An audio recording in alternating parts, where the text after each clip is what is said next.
Hi friends, నా పేరు శ్రీను. ఉత్తరాంధ్ర యాత్రలో భాగంగా నేను పార్వతీపురంలో ఒక అమ్మవారి టెంపుల్కి అయితే వచ్చాను. రండి దర్శించుకుందాం. ఈ అమ్మవారి ఆలయం స్టార్టింగ్లో 2 సింహం బొమ్మలు అయితే ఉన్నాయి ఫ్రెండ్స్. ఈ అమ్మవారి గుడి ఎంట్రన్స్లో 2 దేవతలు అయితే మనకు దర్శనం ఇస్తారు. ఇక నేను వెళ్ళడం సాయంత్రం అవ్వడంతో భక్తులు అయితే అంతగా లేరు. అమ్మవారి దర్శనం అయితే చాలా బాగా జరిగింది ఫ్రెండ్స్. అమ్మదయ ఉంటే అన్నీ ఉన్నట్టే. అమ్మవారిని చూసాక మనసు చాలా ప్రశాంతంగా ఉంది ఫ్రెండ్స్. ఇక అమ్మవారి విగ్రహం కింద ఈ 3 విగ్రహాలు అయితే ఉన్నాయి. ఆ విగ్రహాలు ఏంటో తెలిస్తే కామెంట్ చేయండి ఫ్రెండ్స్.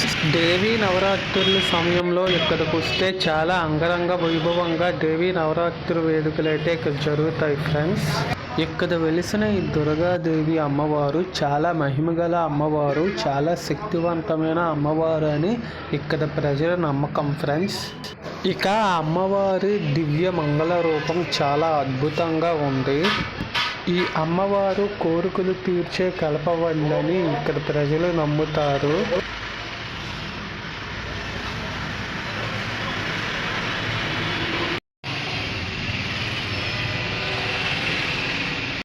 ఈ అమ్మవారి టెంపుల్ పక్కన ఒక వినాయకుడి టెంపుల్ కూడా ఉంది.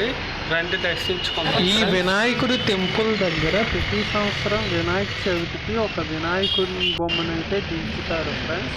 ఆ వినాయకుడిని 11 రోజులు పూజలు చేసి నిమజ్జనం అయితే చేస్తారు. ఇది అమ్మవారు ముదుపుల చెట్టు. మనము ఏదైనా కోరికను కోరి ఇక్కడ ముదుపు కడితే ఖచ్చితంగా జరుగుతుందని ఇక్కడ ప్రజల విశ్వాసం ఫ్రెండ్స్.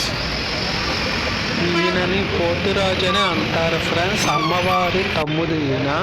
ఈ అమ్మవారి ఆలయం పక్కన ఒక కృష్ణుడి విగ్రహం అయితే ఉంది ఫ్రెండ్స్.